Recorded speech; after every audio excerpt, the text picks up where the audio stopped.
हूँ और आशा करता हूँ कि आप सभी स्वस्थ और मस्त होंगे। पढ़ोगे लिखोगे बनोगे नवाब, पढ़ोगे लिखोगे बनोगे नवाब, खेलोगे कूदोगे हो जाओगे खराब। जी हाँ दोस्तों, मनुष्य जीवन में पढ़ाई का, शिक्षा का अनन्य साधारण ऐसा महत्व है। हर इंसान को शिक्षित होना जरूरी है। शिक्षा से ज्ञान प्राप्त होता है, अच्छे बुरे की समझ आती है, उपजीविका के साधन उपलब्ध होते हैं और साथ ही साथ समाज में प्रतिष्ठा भी मिलती है। लेकिन इससे खेलकूद का महत्व कम नहीं होता दोस्तों। सिर्फ शारीरिक ही नहीं बल्कि मानसिक, बौद्धिक और सामाजिक स्वास्थ्य बनाए रखने में भी खेल कूद का अनन्य साधारण ऐसा महत्व है। दोस्तों, वर्क लाइफ बैलेंस बनाए रखने में सबसे महत्वपूर्ण भूमिका निभाता है खेलकूद। खेलों का हमारे बचपन से बहुत ही गहरा और अटूट ऐसा रिश्ता होता है। बचपन में पतंग के पेच लड़ाना, कंचे, लगोरी, कबड्डी, क्रिकेट जैसे खेल खेलकर हम आनंद उठाते हैं। जाति, धर्म, ऊंच नीच, अमीरी गरीबी जैसे भेदभाव खेल नहीं देखता। लेकिन आज के इस इंटरनेट के युग में बच्चों का ज्यादातर समय मोबाइल और कंप्यूटर्स पर ही बीतता है। ज्यादा समय तक एक ही जगह पर बैठे रहने से कई समस्याओं के शिकार बन जाते हैं बच्चे। आगे चलकर दोस्तों यही बच्चे अपनी कोशिकाओं में जीते हैं। युवा शक्ति जो हमारी सबसे बड़ी ताकत होनी चाहिए वो अनुत्साही और दिशाहीन दिखाई देती है। ऐसे में सिर्फ भाषण देने से काम नहीं बनेगा, ये जानती है एमसीएल। और इसीलिए इस युवा शक्ति को सही ढंग से चैनलाइज करने के लिए, जी हाँ दोस्तों, अब एमसीएल अपने कदम आगे बढ़ा रहा है। दोस्तों, हमें बच्चों के शारीरिक, बौद्धिक और मानसिक विकास के लिए बेहतरीन कोचेस, बढ़िया मैदान और अत्याधुनिक उपकरणों की जरूरत है, ये हम जानते हैं। इसीलिए एमसीएल और एमसीएल परिवार से जुड़े हुए सभी ग्राम उद्योजक, तहसील उद्योजक और सभी लीडर्स अपने इस बदलाव के लिए कटिबद्ध है। इससे दोस्तों हमारे बच्चों में खेल कूद के लिए रुचि बढ़ेगी, आत्मविश्वास बढ़ेगा। आगे जाकर शायद इनमें से कुछ बच्चे स्टेट लेवल पर, नेशनल लेवल पर या इंटरनेशनल लेवल पर भी खेलेंगे और भारत का नाम रोशन करेंगे। इससे हमें अच्छे लीडर्स, एफिशिएंट एंटरप्रेन्योर्स और प्रोडक्टिव वर्कफोर्स मिलेगी, जिसके बलबूते पर फिर एक बार एमसीएल लाएगी क्रांति और बनाएगी भारत को दुनिया की नंबर 1 की अर्थव्यवस्था। कैसे? चलिए जानते हैं आज के इस सेशन से, जो है revolution to make India great again episode 17। लेकिन इसके पहले चंद महत्वपूर्ण बातें आज के इस वेबिनार के बारे में। दोस्तों, यह वेबिनार एक टेलीविजन प्रसारण की तरह है जिसमें आप सभी मुझे देख और सुन सकते हैं, लेकिन मैं आपको देख नहीं सकता। आप सभी से यह नम्र निवेदन है कि दोस्तों आप अपना इंटरनेट कनेक्शन कृपया चेक करें। अपने साथ एक पानी की बोतल, नोटपैड और पेन रखें। और एक जरूरी सूचना दोस्तों, चैट बॉक्स में दी गई लिंक के ऊपर जाकर आपका फीडबैक हमारे साथ शेयर करना ना भूलिएगा। तो चलिए आगे बढ़ते हैं हमारे एमसीएल के प्रोजेक्ट्स वीडियो के साथ।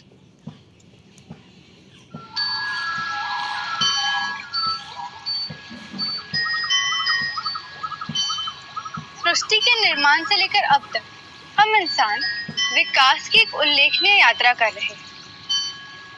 हम हमेशा नई चीजों को खोज कर, बदलती परिस्थितियों में खुद को ढाल कर दुनिया में औद्योगिक क्रांति लेकर आए।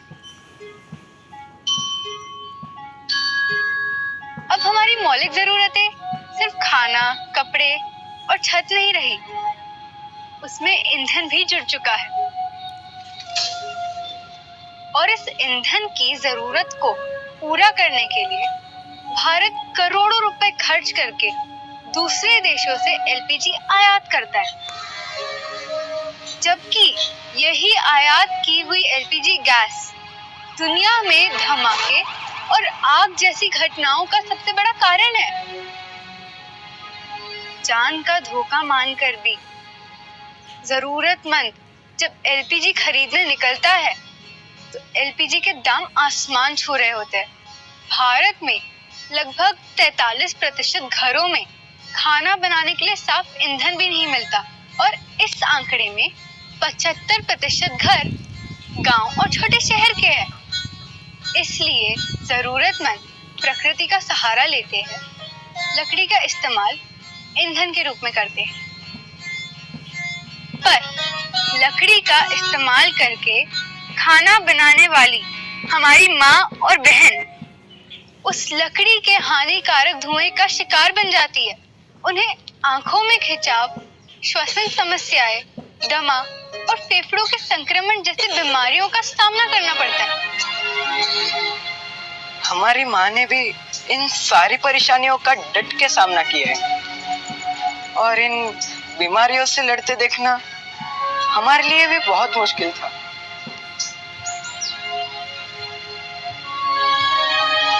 और ये धुआं सिर्फ उनके नहीं बल्कि छोटे बच्चों और नवजात शिशुओं के स्वास्थ्य पर भी गंभीर परिणाम होता है। आईपीसीसी की रिपोर्ट्स के अनुसार पिछले दशक में पेड़ों को काटने से लगभग 40% ग्लोबल वार्मिंग का कारण रही है।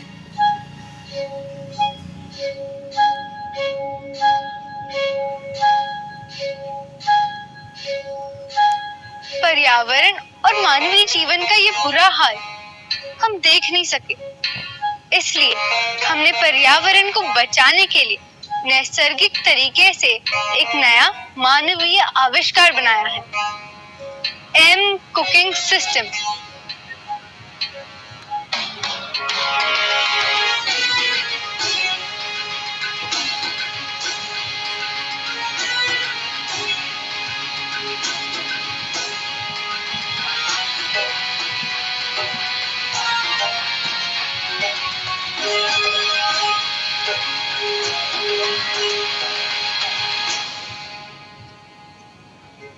MCL का एम कुकिंग सिस्टम दुनिया का सबसे सुरक्षित और भरोसेमंद ईंधन है।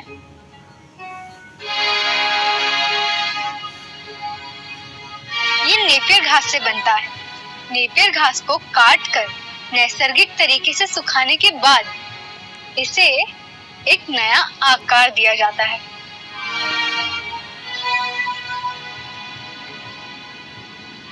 अब ये एम कुकिंग सिस्टम एलपीजी का स्थान लेने के लिए पूरी तरह सक्षम है। ये एलपीजी से सस्ता है। इसे इस्तेमाल करना बहुत आसान है। इसके इस्तेमाल से बहुत कम धुआं उत्पन्न होता है, जिससे घर के महिलाओं का स्वास्थ्य हमेशा अच्छा रहता है।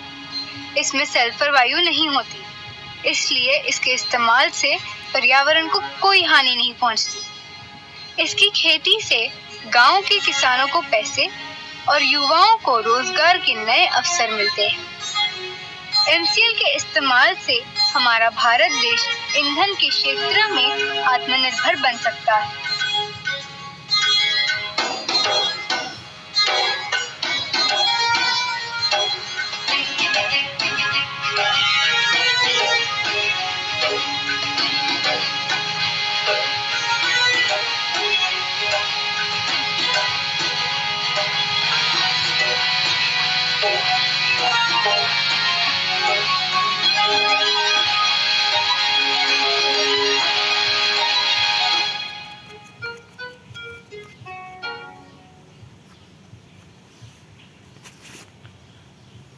दोस्तों, अब मैं एमसीएल विजन, मिशन और कोर वैल्यूज पढ़ूंगा। आप सभी से यह गुजारिश है कि आप इसे मेरे साथ दोहराएं, जिसके लिए आप सभी के सामने स्क्रीन शेयर की गई है। तो दोस्तों, चलिए पढ़ते हैं एमसीएल के लिए शपथ। मैं Mangesh Shelar Meera clean fuels limited का सदस्य हूं और अपने पूरे होशो हवास में हमारे संगठन के मिशन और विजन को हासिल करने में इसे सफलता दिलाने की शपथ लेता हूं। मैं एमसीएल के प्रत्येक सदस्य के साथ अपने परिवार के सदस्य की तरह व्यवहार करूंगा और एमसीएल में कभी भी किसी भी सदस्य के साथ उसकी जाति, धर्म, नस्ल, लिंग, संप्रदाय, बोली, शैली, मत और सामाजिक, आर्थिक तथा सांस्कृतिक अक्षमता के आधार पर भेदभाव नहीं करूंगा। मैं संगठन के मिशन को हासिल करने के लिए कड़ी मेहनत करूंगा और अपने संगठन को समृद्ध बनाऊंगा। मैं वादा करता हूं कि संगठन की संस्कृति की रक्षा करने के लिए सभी कर्तव्यों एवं जिम्मेदारियों को पूरी कृतज्ञता, योग्यता और समर्पण के साथ पूरा करूंगा। मैं हमेशा एमसीएल के प्रमुख मूल्यों, नीति संहिता और आचार संहिता का पालन करूंगा और उसके खिलाफ किसी भी तरह के गलत आचरण के लिए हर कार्रवाई के लिए तैयार रहूंगा। मैं न्यायोचित आदेशों का पूरी ईमानदारी के साथ पालन करने और काम में किसी भी तरह की चुनौती का सामना करने के लिए तैयार रहने का वादा करता हूं। एमसीएल विजन 2030 तक भारत को ईंधन के क्षेत्र में आत्मनिर्भर बनाना। लक्ष्य, एमसीएल एक ऐसी मूल्य श्रृंखला विकसित करने के लिए प्रतिबद्ध है जो ऊर्जा, पर्यावरण और आम लोगों को सशक्त बनाने के लिए समर्पित है। बुनियादी मूल्य नवाचार। कुछ नया करना है तो पुराने तौर तरीकों से काम करना बंद करें। पर्यावरणवाद। अगर पर्यावरणवाद के हित में सोचना कोई सिद्धांत है तो इससे बेहतर सिद्धांत दूसरा नहीं हो सकता। देशभक्ति, यह केवल भावना की बात नहीं बल्कि अपने देशवासियों की सेवा करने की योग्यता की बात है। नैतिक आचार संहिता, निष्ठा। हम अपने व्यवसायों में निष्पक्ष, ईमानदार, पारदर्शी रहेंगे और हम केवल सही काम करेंगे भले ही कोई भी आसपास न हो।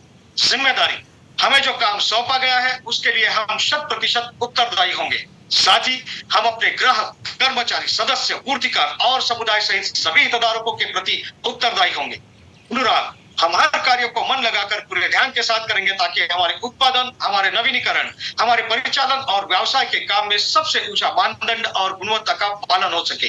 अदर, अपने सभी हितधारकों के प्रति हम हमेशा विनम्र और भरोसेमंद बने रहेंगे ताकि अपने हर चरण में अपनी प्रगति कर सके। मानवता, हम अपने व्यवहार से यह दिखलाएंगे कि हमारा एक ही धर्म है, मानवता की सेवा।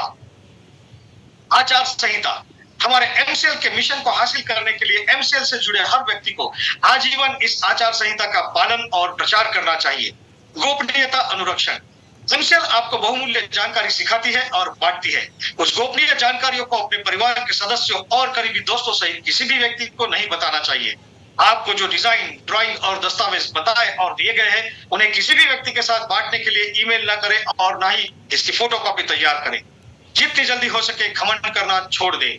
हमेशा शांत, विनम्र और सभ्य बने रहे। आलोचना, बुराई और परिवाद करना बंद कर दे। एमसीएल समुदाय में किसी भी व्यक्ति के बारे में बुरी बात न करें। एमसीएल के हितधारकों के बीच हर तरह के आर्थिक व्यवहार को लेकर हमेशा पारदर्शी बने रहे।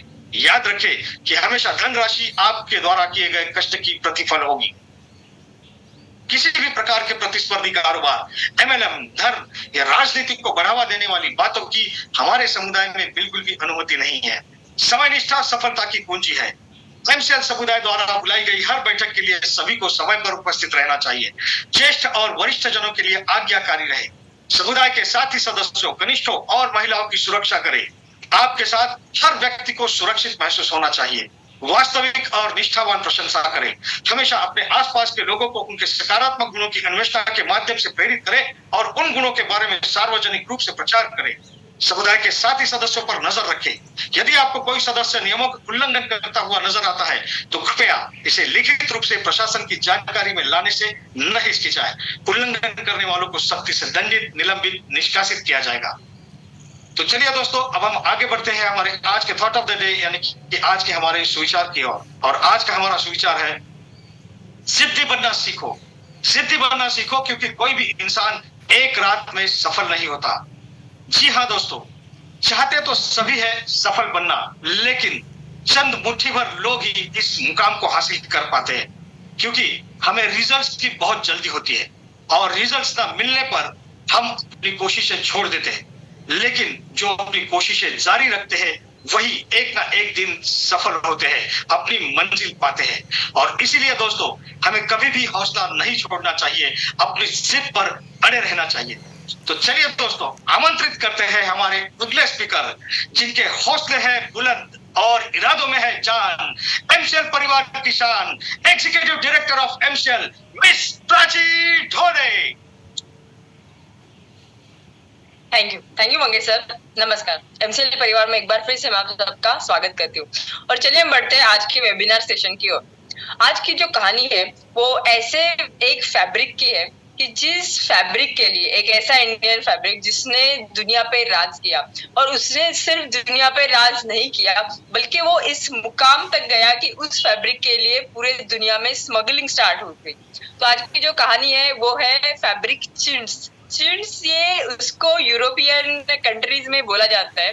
अगर भारत देश की बात करें तो भारत देश में उसको चीट करके ऐसे बुलाया जाता है। लेकिन ये फैब्रिक की कहानी सुनने से पहले हम कुछ फैशन इंडस्ट्रीज जो है उसके कुछ हिस्ट्री और फैक्ट्स आज के ये जानेंगे। नंबर वन अगर हम देखते हैं तो फैशन इंडस्ट्री आज के जमाने में 10% रिस्पॉन्सिबल है इमिशन ऑफ CO2। इसके बाद में पोल्यूशन और ये सभी चीजों के लिए 10% जो भागीदारी है वो सिर्फ फैशन इंडस्ट्री से आती है। दूसरा जो ये अगर हम फैशन इंडस्ट्री को देखते हैं तो 2.3 ट्रिलियन US डॉलर इतना फैशन इंडस्ट्री का बिजनेस है और दुनिया का जो नंबर 2 पे जो अमीर इंसान है वो भी फैशन इंडस्ट्री से ही बिलोंग करता है। लेकिन अगर दूसरी तरफ देखा जाए 93 मिलियन टन वेस्ट डेली सिर्फ फैशन इंडस्ट्री से पूरे दुनिया में तैयार होता है। और अगर हम ऐसा देखें कि कोई कंट्रीज ऐसा है जैसे कि चिले और केनिया, यहाँ पे लंबे लंबे डेजर्ट्स तैयार हो रहे हैं, वो सिर्फ इसलिए कि नॉन यूज जो क्लोथ किसी ने भी यूज नहीं किए वहां पे वो डंप होते। अगर हम देखा जाए तो आज के जमाने में एक ट्रेंड शुरू है, यानी फास्ट फैशन ट्रेंड। पहले तो ऐसा होता था कि सीजन के हिसाब से यानी समर विंटर ऐसे 2 ही कलेक्शन आते थे, लेकिन अभी ज्यादा बिजनेस बढ़ाने के लिए हर एक महीने में एक कलेक्शन या हर 15 दिन के बाद एक कलेक्शन ऐसा लोग लेके आ रहे हैं, जिसके वजह से वेस्ट और पोल्यूशन ये दोनों चीजें बढ़ रही।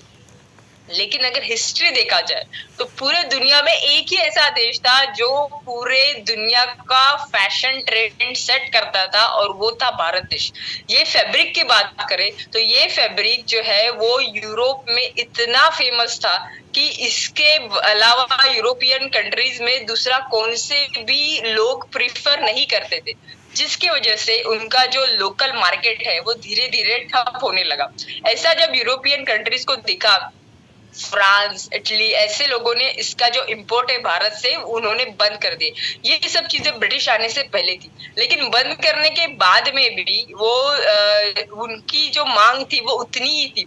इसीलिए यूरोपियन कंट्रीज ने अपने यहाँ पे, हमारे यहाँ पे तो पूरा हैंडलूम होता था, उन्होंने मशीन से वो तैयार करना शुरू किया। लेकिन मशीन से जो तैयार होता था कपड़ा वो भी उन लोगों को पसंद नहीं आया, तो अंत में उन्होंने ये फैब्रिक का जो है स्मगलिंग करना स्टार्ट किया। ये जो फैब्रिक है चिंट्स, उसको ऐसा पॉलिश्ड कॉटन बोलते हैं जो सिर्फ भारत में ही तैयार होता था। लेकिन उसके बाद में भारत में आए ब्रिटिश यही व्यापार करने के लिए आए थे, और दुनिया की तब सिचुएशन ऐसी थी कि ये फैब्रिक के या ये कॉटन के अलावा इसके बदले में लोग, पूरी दुनिया हमें कुछ भी देने के लिए तैयार थी। सोना भी इसके सामने कुछ भी नहीं था। ब्रिटिश आने के बाद में उन्होंने सिस्टमैटिकली पूरा हमारा रॉ मटेरियल, हमारे कारीगर, हमारी कला, इस सब को धीरे धीरे करके खत्म किया, ताकि हम जो number 1 economy in the world थे वो धीरे धीरे उनको बंद करना था। और आज एक ऐसी सिचुएशन है हमारे यहाँ पे, ऐसा ट्रेंड है कि इवन दो हम जिस एरिया में रहते हैं वो गर्म एरिया है, लेकिन फिर भी एसी लगा के हमें गर्म कपड़े पहनने अच्छे लगते हैं। ये जो ट्रेंड है ये हमारे जनरेशन्स के बाद में ब्रिटिश ने हमारे यहाँ पे सेट किया। हमने जो ट्रेंड पूरे दुनिया में सेट किया था वो सिर्फ ये नहीं था क्लोथिंग का, लेकिन वो सस्टेनेबल क्लोथिंग का था। वो इस तरीके से कि आज भी हमारे यहाँ पे एक रिवाज है, जो कपड़े हमारे पुराने होते हैं, हमारी दादी जी, नानी जी बोलती है कि उसको फेंको मत, हम उससे रजाई, दुलाई, पैर पोछने के लिए ऐसे बहुत सारी चीजें बनाते हैं, बिकॉज हमारे हर एक रग में सस्टेनेबल चीज थी। ऐसे ही एमसीएल करने वाली है। एमसीएल सिर्फ क्लोथिंग नहीं, लेकिन हर एक एरिया जहाँ पे हम पहले से सस्टेनेबल थे और दुनिया को बताते थे, वैसे हम फिर से करने वाले। तो चलिए अभी बुलाते हैं ऐसे इंसान को जो सस्टेनेबिलिटी स्टार्ट करेंगे फ्यूल से, उसके बाद में फूड में, और उसमें हर एक एरिया में जो भारत को number 1 economy in the world फिर से बनाएगा। ऐसे हमारे dynamic leader, strategist, MD and CEO doctor Shyam gulab. Thank you.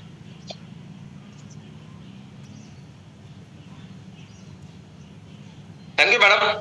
दोस्तों नमस्कार, मैं डॉक्टर श्याम गुलाब फिर से एक बार आपका इस ट्रेनिंग सेशन में स्वागत करता हूं। मैं आशा करता हूं कि आप सभी लोग स्वस्थ हैं और आप अपने साथ अपने परिवार का, यानी घर का परिवार और एमसीएल परिवार दोनों का ख्याल रख रहे हैं।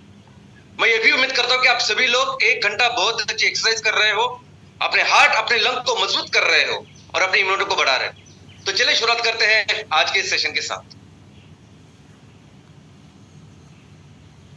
दोस्तों इस हफ्ते साउथ इंडिया में एक बहुत ही बड़ा संकट आया हुआ है। साउथ इंडिया में स्पेशली तमिलनाडु और आंध्र प्रदेश, यहाँ एक माइचुंग नाम का एक बहुत बड़ा तूफान वहां आया हुआ है, जिसकी वजह से 4 दिन पहले वो आया था, लेकिन जिसकी वजह से इतनी तबाही वहां मची है। यानी चेन्नई में अगर हम देखेंगे तो चेन्नई में हर सड़क एक नदी में रूपांतरित हो गई है, हर सड़क। इनफैक्ट अगर चेन्नई का सबसे पॉश जो इलाका है वह कम से कम 30 घंटे वहां बिजली नहीं थी, कम से कम 30 घंटे वहां पीने के लिए पानी, नल में कोई पानी नहीं था। और ये उस एरिया की मैं बात कर रहा हूँ जहां वो सबसे अच्छा इलाका, सबसे पॉश इलाका, सबसे बड़े बड़े लोग जहाँ रहते हैं उसकी बात कर रहा हूं मैं। ये आर अश्विन करके हमारे क्रिकेट टीम में बॉलर है, वो वहां रहते हैं, उन्होंने सब लिखा है, बताया है। आमिर खान खुद एक दिन वहां फंसे थे, उनको निकलना पड़ा पानी से। अभी मैं ये क्यों बता रहा हूं कि ये सबसे सुरक्षित कहने वाले या हम जिनको मानते हैं, ऐसे लोगों की ये कंडीशन है, तो दोस्तों सोचिए कि गरीब लोग या सामान्य जनता की क्या कंडीशन हुई होगी। यानी चेन्नई और आजू बाजू के कई शहर, कई गांव इस तरह से इस बाढ़ में बुरी तरह से फंस गए हैं। न जाने कितने दिन लगेंगे इस चेन्नई को, इस शहर को फिर से नॉर्मल होने के लिए। और ये आज तक जितनी बॉडीज बरामद हुई है, देखो इसमें कितनी दुर्घटनाएं हुई, कितने लोग इसमें गए, इसका अंदाजा ही नहीं। परसों शाम तक जो आंकड़ा था वो 12 का था कि इतनी उनको बॉडीज मिली है। आगे जाके शायद और ज्यादा हो सकता है। इतना बड़ा कहर हमारी साउथ इंडिया में है। वैसे ही सेम कंडीशन आज महाराष्ट्र की अगर बात करें तो सबसे बड़ा संकट महाराष्ट्र में अगर कुछ है तो बेवक्त की बारिश, बेवक्त की बारिश और बहुत बड़े बड़े बर्फ के साथ। यानी कई लाख हेक्टर जमीन या खेती का नुकसान हुआ है। लाखों हमारे किसान, खेडूत, बहुत सारे लोगों ने जिन्होंने कर्जा लेके खेती की थी, आज वो बहुत गहरे संकट में है। महाराष्ट्र में सबसे बड़ा प्रॉब्लम, सबसे बड़ा संकट, अगर सबसे बड़ा इशू अगर इस तारीख कुछ है तो वो है ये हमारे किसानों का जो हादसा हो रहा है, जो संकट है उसका। और ये सिर्फ महाराष्ट्र की या तमिलनाडु की, आंध्र प्रदेश की बात नहीं, हम देख रहे हैं इस साल जैसे होली हुई उसके बाद हर दिन हर राज्य में कोई ना कोई संकट है और वो तेजी से बढ़ रहा है। दोस्तों हम देख रहे हैं कि जो आईपीसीसी यानी inter governmental panel on climate change, यानी यूनाइटेड नेशंस की ये जो बॉडी जो हमारी असेसमेंट जो इस क्लाइमेट चेंज के बारे में रिपोर्ट देती है, उन्होंने 6वां रिपोर्ट दिया था 2021 और 22 में। 2021 में उन्होंने कहा था कि ये क्लाइमेट चेंज क्यों हो रहा है, किस तरीके से हो रहा है, सब टेक्निकल बातें उसमें बताई थी। और 2022 में उन्होंने जो रिपोर्ट दिया, वो रिपोर्ट दिया था कि इस क्लाइमेट चेंज की वजह से कौन से ऐसा देश है, यानी देशों के ऊपर, दुनिया के ऊपर क्या असर पड़ने वाला है। और उन्होंने कहा कि सबसे ज्यादा असर जिस देश पे पड़ेगा वो होगा भारत पे, क्योंकि भारत एक ऐसा देश है कि इसकी पूरा आर्थिक और सामाजिक जो बेस है वो पूरी तरह से डिपेंड है एग्रीकल्चर के ऊपर। 60% से ज्यादा लोग डायरेक्टली इनडायरेक्टली इस एग्रीकल्चर, खेती के ऊपर डिपेंडेंट है। और खेती हमारी इस क्लाइमेट के ऊपर, पर्यावरण के ऊपर डिपेंड है। और अगर क्लाइमेट इतनी बुरी तरह से अगर खराब हो रहा है तो इसका असर डायरेक्टली खेती के ऊपर होगा और उन सभी लोगों के ऊपर होगा जो लोग इसके ऊपर डिपेंडेंट है। और ये आज हमारे आंखों के सामने हो रहा है। बहुत बहुत भयानक हो रहा है ये सब परिस्थिति में।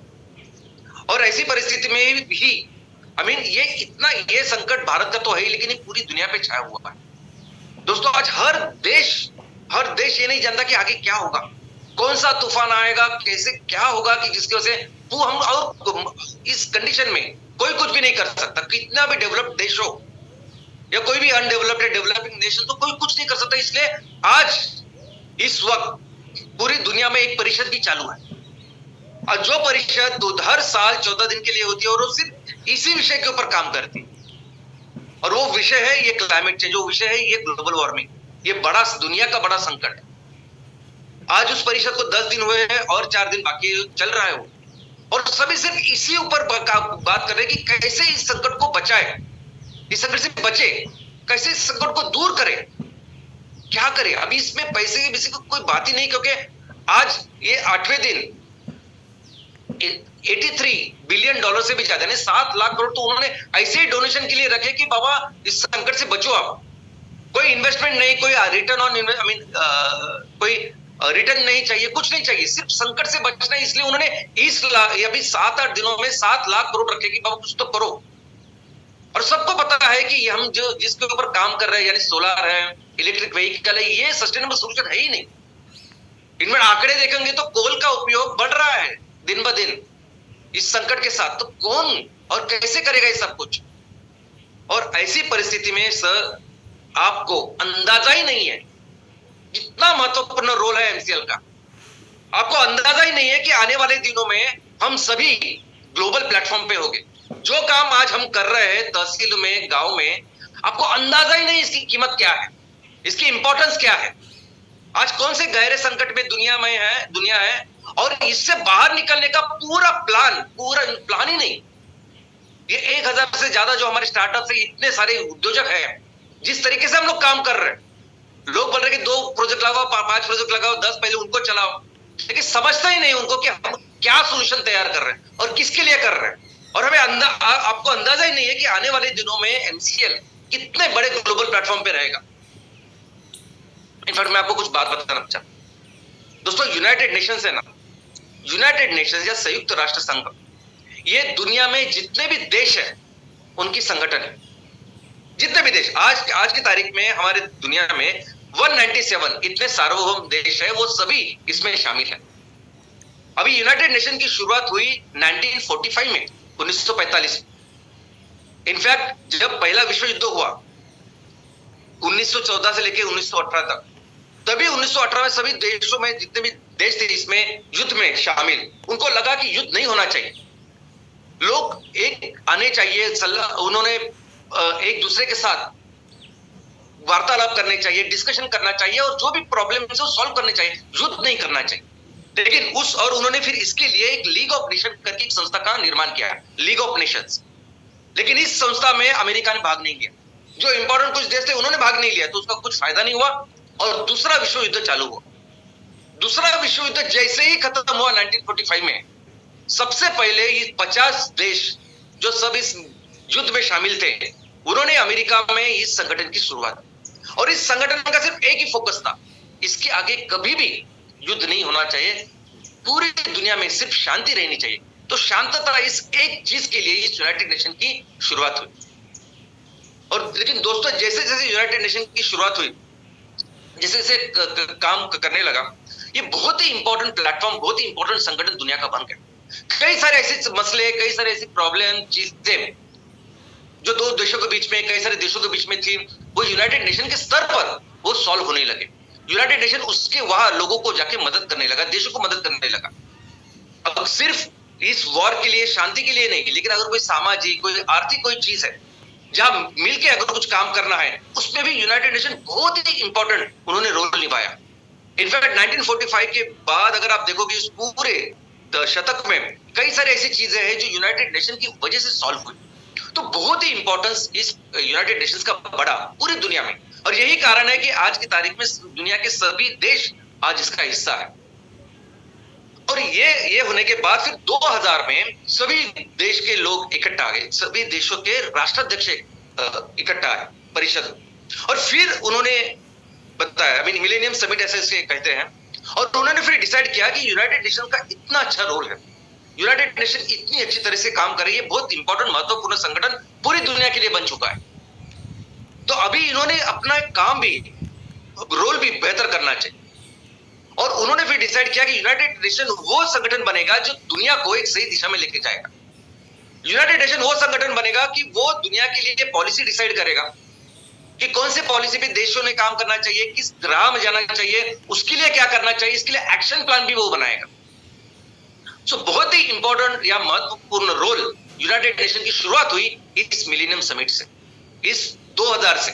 और इस 2000 में पहली बार यूनाइटेड नेशंस ने क्या किया, तो उन्होंने कुछ लक्ष्य रखे 2000 से लेके 2015, यानी इस 15 साल के लिए ये दुनिया के लिए कौन से लक्ष्य होने चाहिए, यह दुनिया बेहतर करने के लिए, अच्छी करने के लिए क्या क्या करना चाहिए, इसलिए उन्होंने इस 8 लक्ष्यों को रखा, और जिस लक्ष्य को कहते हैं मिनिमम डेवलपमेंट गोल्स। अभी ये जो लक्ष्य थे, ये लक्ष्य कुछ एक दिन में नहीं बने, उन्होंने 2-3 साल उसमें पढ़ाई की होगी। दुनिया के सभी राष्ट्राध्यक्ष, वहां के सभी साइंटिस्ट, जो महान लोग हैं, जो एक्सपर्ट्स हैं, उन्होंने आके इस लक्ष्य को बनाया होगा। आप देखिए इस लक्ष्य क्या है। पहला लक्ष्य है इरेडिकेट, दारिद्र्य निर्मूलन, गरीबी निर्मूलन और भूखमरी का निर्मूलन। दूसरा है एजुकेशन, स्पेशली प्राइमरी एजुकेशन, सबको वो एजुकेशन मिलना चाहिए। तीसरा है जेंडर इक्वालिटी, महिलाओं का सम्मान। चौथा है चाइल्ड मॉर्टेलिटी को रिड्यूस करना, यानी 5 साल के भीतर जो बच्चे हैं उनका मृत्यु रोकना। पांचवा है इंप्रूव मैटरनल हेल्थ। सभी गर्भवती माताएं और ऐसे सभी महिलाएं जो माताएं बन चुकी हैं, सबके तबीयत का ख्याल रखना। छठवां है डिसीजेस, यानी उस टाइम जो बीमारियां थी उसके ऊपर कंट्रोल। अभी उस टाइम HIV एड्स नंबर 1 पे था, बाकी मलेरिया, बाकी सब कुछ उसके ऊपर। बाद में 7वां ऑफ कोर्स एनवायरनमेंट, पर्यावरण, और 8वां चलो मिलकर काम करते हैं, ग्लोबल पार्टनरशिप। अभी एक चीज इसमें आप ध्यान रखिए कि दुनिया अच्छी करने के लिए पूरे दुनिया के एक्सपर्ट लोग आते हैं और पूरी दुनिया के लिए 8 लक्ष्य बनाते हैं, और उस 8 लक्ष्य में 2 लक्ष्य क्या होते हैं? बच्चे का ख्याल, बच्चे की सेहत का, और मां की सेहत का ख्याल। तो दोस्तों समझिए इस चीज को कितना महत्वपूर्ण है। पूरी दुनिया में जो 8 लक्ष्य है उसमें से 2 लक्ष्य इन दोनों का ख्याल रखना है। और इसमें इस परिस्थिति में किसी भी देश का अगर हेल्थ इंडिकेटर आप देखोगे ना कि वो देश स्वास्थ्य के बारे में कितना अच्छा है, तो जो सबसे महत्वपूर्ण इंडिकेटर वो ये है, माँ की सेहत कैसी है और बच्चे की सेहत कैसी है।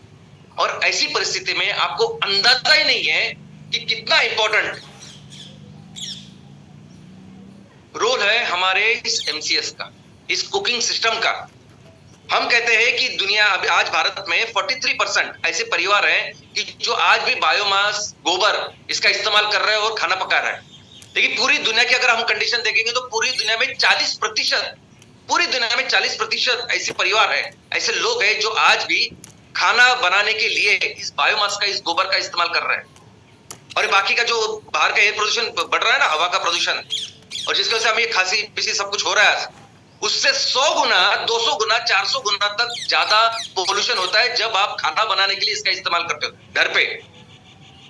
बाहर आपको लगता है कि अगर ये पोल्यूटेंट है, इससे मेरे को ये बीमारी, वो बीमारी, उससे कई खतरनाक पोल्यूटेंट तैयार होते हैं जब आप घर में लकड़ी का, गोबर का इस्तेमाल करते हो और खाना बनाते हो। इसका महत्व पूरी दुनिया जानती है। और ऐसे परिस्थिति में जब हमने ये सोल्यूशन जो दिया है, ये एमस्टो है, ये बायोमास स्टोव नहीं जो बाकी की कंपनी बेच रही है। बाकी की कंपनियां करते वो सिर्फ डालते हैं, आप उसमें लकड़ी डालो, कुछ भी डालो और पकाओ। हमारा जो एमस्टो है वो आने वाले दिनों में, ये एम प्लेट सबसे ज्यादा इंपॉर्टेंट है, और आने वाले दिनों में ये ऐसे ही चलेगा जैसे आज आपके घर में LPG जलता है। यानी इस चीज को अगर पूरी दुनिया में अगर बढ़ाना है, लोगों को करना है, लोगों को ये स्वच्छ ईंधन देना है, तो हमारा पार्टनर रहेगा यूनाइटेड नेशंस।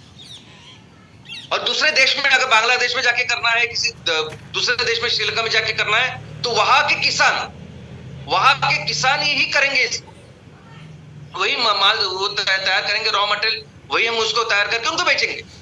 पार्टनर होगा MCL और यूनाइटेड नेशंस, और ये काम करेंगे। इतनी जरूरत आज इस वक्त ऐसे प्रोडक्ट्स की है। इनफैक्ट ये तो रहा पहला पीरियड है जिसमें 2000 से लेकर 2015 तक था। अभी 2015 से लेकर 2030 तक उन्होंने, यूनाइटेड नेशंस ने एक ब्लूप्रिंट तैयार किया, एक एक्शन प्लान तैयार किया। और इस आगे के 15 साल के लिए वो एक्शन प्लान का एक थीम है, एक लक्ष्य है। जैसे हम कहते हैं ना कि हमारा लक्ष्य क्या है, हमारा एक मिशन स्टेटमेंट है कि MCL दुनिया को फिर से सस्टेनेबिलिटी की राह पर लेके जाना चाहता है, सस्टेनेबल डेवलपमेंट होनी चाहिए, हमारा एक मिशन स्टेटमेंट है। तो उनका मिशन स्टेटमेंट क्या है? तो उन्होंने कहा है कि शेयर्ड ब्लूप्रिंट यानी action plan, blueprint for piece and prosperity, शांतता और समृद्धि के लिए। किसकी? पीपल एंड प्लैनेट, सिर्फ लोग नहीं, ये पूरी पृथ्वी, ये पूरी दुनिया का, now and into the future. तो अभी उनको सिर्फ इस 15 साल में सिर्फ एक ही फोकस है कि ये समृद्धि, ये शांतता बनी रहे सस्टेनेबल वे में। देखो 2000 में जो उन्होंने लक्ष्य रखा, उसके लिए जो पढ़ाई की होगी उन्होंने 2 साल 5 साल पहले, यानी 1995 से लेकर 2000 तक, तो वो तब क्या जरूरत थी उसके हिसाब से उन्होंने 8 लक्ष्य रखे। 2015 में जो उन्होंने जो लक्ष्य रखे, तो उसके लिए भी उन्होंने 2, 3, 4, 5 साल पहले पढ़ाई चालू की होगी। और वो आज की जो प्रॉब्लम्स है, वो प्रॉब्लम देखिए उन्होंने फिर ये लक्ष्य रखे हैं आगे के 15 साल के लिए। और ये प्रॉब्लम, सबसे इंपॉर्टेंट प्रॉब्लम जो पूरी दुनिया को नजर आ रही है, यूनाइटेड नेशंस को नजर आ रही है, और जो लक्ष्य उन्होंने सामने रखा है, वो एक ही लक्ष्य है, और वो है सस्टेनेबिलिटी। पूरी दुनिया, यूनाइटेड नेशन से लेके सब लोग चाहते हैं कि ये दुनिया फिर से सस्टेनेबल बने, ये दुनिया फिर से सस्टेनेबल राह पर, यानी उसी राह पर चले जिस राह पर ये दुनिया चलती आई है। डेवलपमेंट हो, विकास हो, लेकिन वो सही दिशा में हो। बस यही इस लक्ष्य को लेके उन्होंने 17 ऐसे गोल्स रखे हैं जिसे सस्टेनेबल डेवलपमेंट गोल्स ऐसे कहा जाता है। किसी भी देश में अगर आप जाओगे, अमेरिका से लेके एकदम कोई भी देश हो, हर देश का अभी ये लक्ष्य है कि मुझे 2030 तक इन 17 लक्ष्य को हासिल करना है, प्राप्त करना है। और इस 17 लक्ष्य को प्राप्त करने के लिए यूनाइटेड नेशन हर देश को बहुत ज्यादा हेल्प करती है। यानी अमेरिका जो डेवलप्ड देश है वो तो उनको तो ज्यादा जरूरत नहीं। इनफैक्ट ये सभी डेवलप्ड देश है ना, अपना जो जीडीपी होता है, जीडीपी जो पैसे कमाते हैं ना, उसका एक शेयर यूनाइटेड नेशंस को देती है कि आप इस लक्ष्य के लिए काम कीजिए। पैसा कहां से आता है? तो इन देशों से आता है। तो सभी का अपना कॉन्ट्रीब्यूशन है, यूरोप, अमेरिका, बाकी सब देश। और फिर जाता कहां है? ऐसी जगह पे जहां फिर इसकी जरूरत हो, या जहां जिस वजह से, जिस कार्य की वजह से इस लक्ष्य को हम प्राप्त करें। चलो देखते हैं इस लक्ष्य को। सबसे पहला है नो पॉवर्टी, गरीबी हटाओ, गरीबी का निर्मूलन। अभी यूनाइटेड नेशंस कहती है कि and poverty in all it's forms everywhere. United Nations कहती है कि दुनिया में गरीबी बिल्कुल उसका निर्मूलन होना चाहिए। आर्थिक गरीबी तो है, सोच की गरीबी का निर्मूलन होना चाहिए। एक दूसरे को मदद करने का जो जज्बा होता है, वो जो गरीबी है उसका निर्मूलन होना चाहिए। एक दूसरे के साथ आने की जो जज्बा होता है उसका भी निर्मूलन होना चाहिए।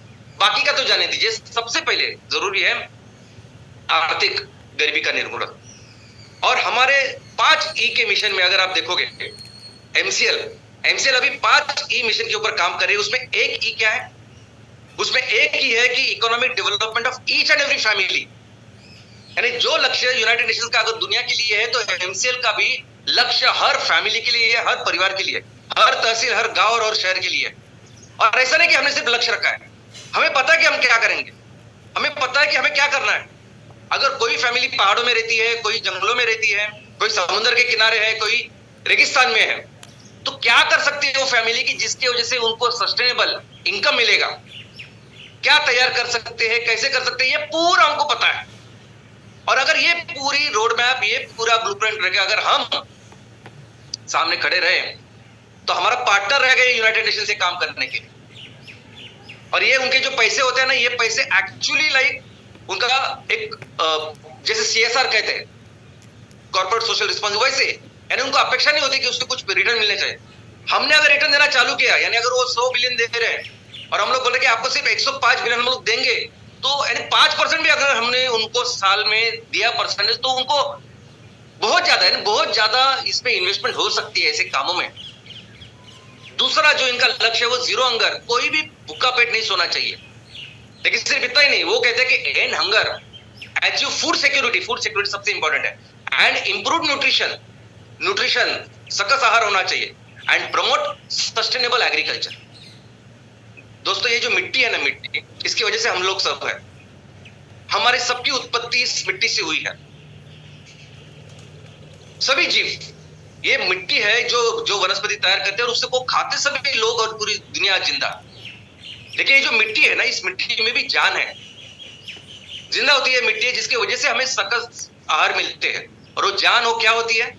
वो होते हैं वो सूक्ष्म जीव, वो माइक्रो ऑर्गेनिजम्स, जो हर चीज को रिसाइकल करते हैं और हमें फिर से देते हैं। छोटे छोटे मूल द्रव्य, छोटे छोटे विटामिन, न्यूट्रिएंट्स, सब कुछ हमें मिलते हैं अगर वो मिट्टी, उस मिट्टी में जान है।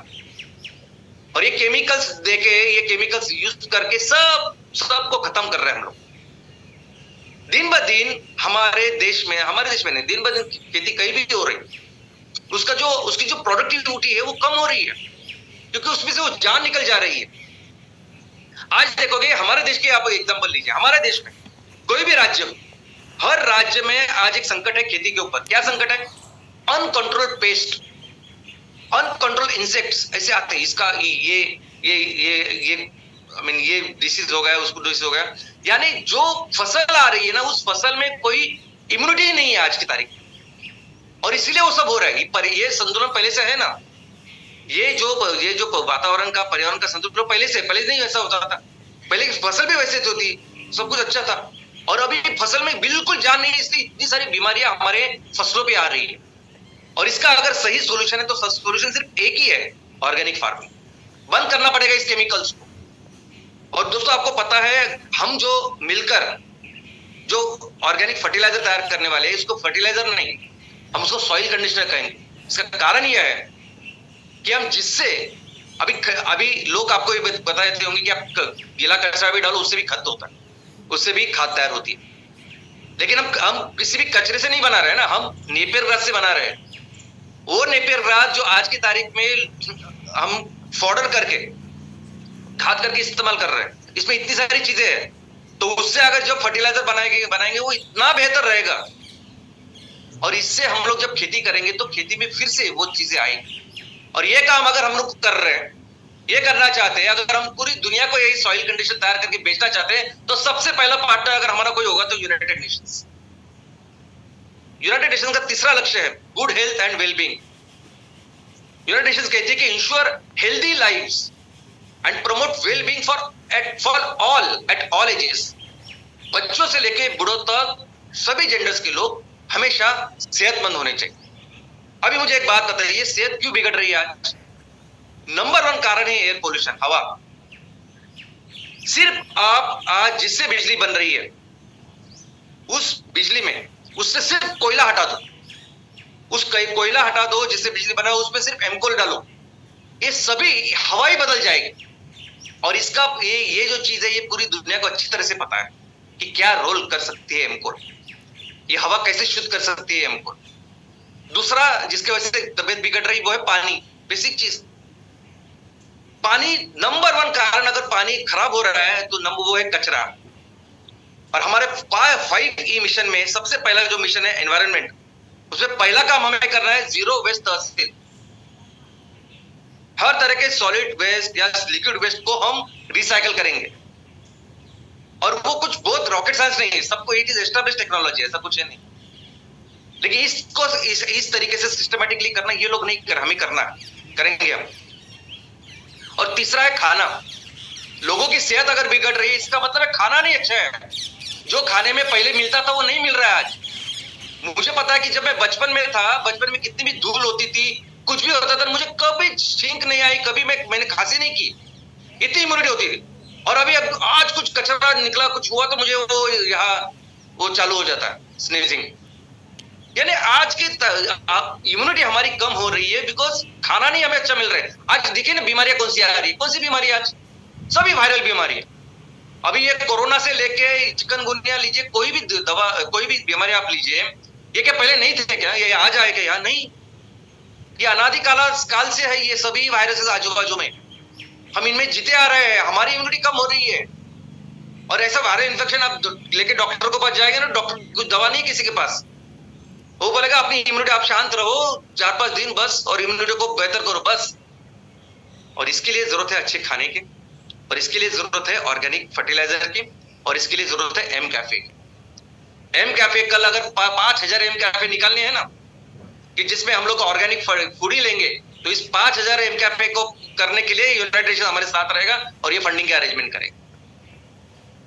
चौथा है क्वालिटी एजुकेशन, ये बहुत इंपॉर्टेंट है। यूनाइटेड नेशंस का दुनिया का लक्ष्य चौथा क्या है, और जिसके लिए हर देश काम करता है इसके ऊपर, क्वालिटी एजुकेशन। यूनाइटेड नेशंस कहते हैं कि ensure inclusive and equitable quality education. Inclusive यानी हर विषय उसमें होना चाहिए। And promote life long learning opportunities for all. Life long learning होनी चाहिए, ऐसे प्रमोट करो इसको। अभी इंक्लूसिव यानी हर विषय का पढ़ाई उसमें होना चाहिए, समझना चाहिए, कोई कम ज्यादा नहीं है।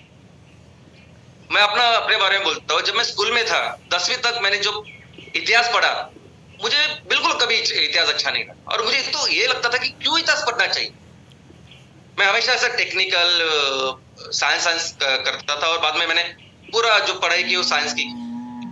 यूपीएससी एमपीएससी भी में जो मैंने पढ़ाई की थी वो भी सिर्फ जिसमें वो हिस्ट्री पढ़ना पड़ता था, इतिहास पढ़ना पड़ता था, तो भी मुझे ऐसा लगता था कि क्या जरूरत है इतिहास पढ़ने की। लेकिन आज समझ में आ रहा है, कि सबसे जरूरी अगर कोई विषय जो सबने पढ़ना चाहिए वो इतिहास है।